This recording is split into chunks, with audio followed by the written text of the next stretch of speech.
سیدنا عمر رضی تعالیٰ عنہ کے بعد سیدنا عثمان غنی رضی تعالیٰ عنہ خلیفہ ہوئے۔ آپ کے ساتھ رسول اللہ صلی اللہ علیہ وسلم کی 2 صاحبزادیوں کی شادی ہوئی تھی، اس لیے آپ کو ذو النورین کے لقب سے یاد کیا جاتا ہے۔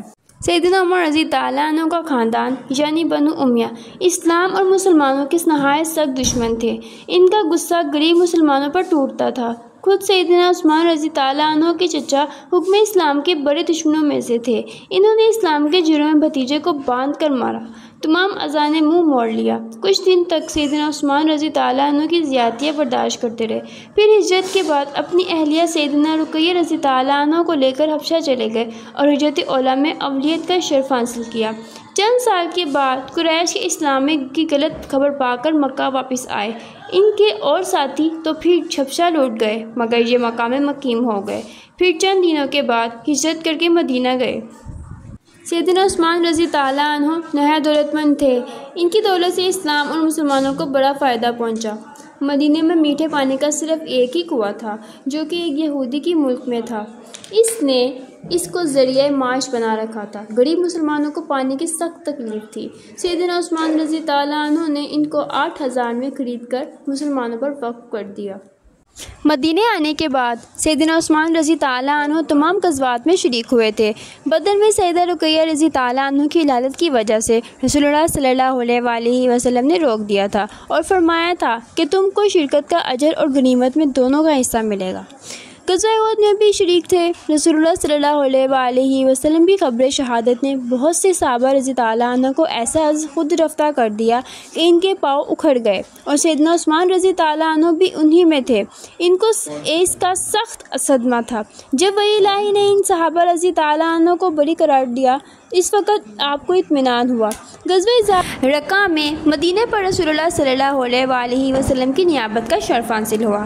غزوہ حدیبیہ میں بھی عمر کعب تھے، چنانچہ سفارت کی خدمات آپ ہی کے سپرد تھی، جس کے حالات عہد رسالت صلی اللہ علیہ وسلم میں گزر چکے ہیں۔ یہ وہ اعزاز ہے جو آپ کے علاوہ کسی صحابہ کو نہیں ملا۔ غزوہ تبوک کے زمانے میں عرب میں سخت قحط سالی تھی۔ ان حالات میں غزوہ تبوک پیش آیا۔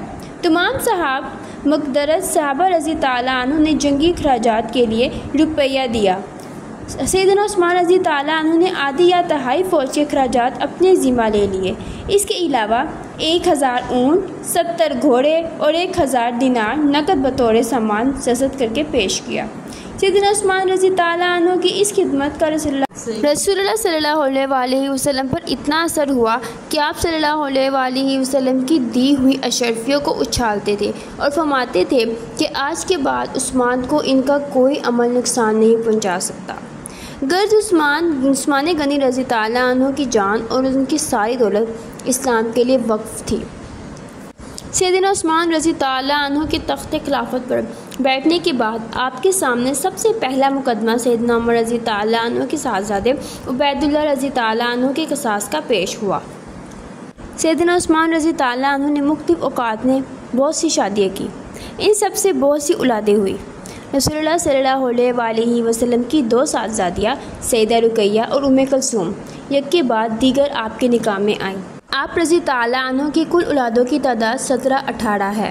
سیدنا عثمان رضی تعالیٰ عنہ کو گرجہ اطمینان و سکون کے ساتھ حکومت کرنے کا موقع صرف 5 سال ملا، لیکن اس قلیل مدت میں آپ رضی تعالیٰ عنہ نے امت اسلامیہ کی بڑی خدمات انجام دی اور بہت سی ممالک زیر نگیں ہوئے۔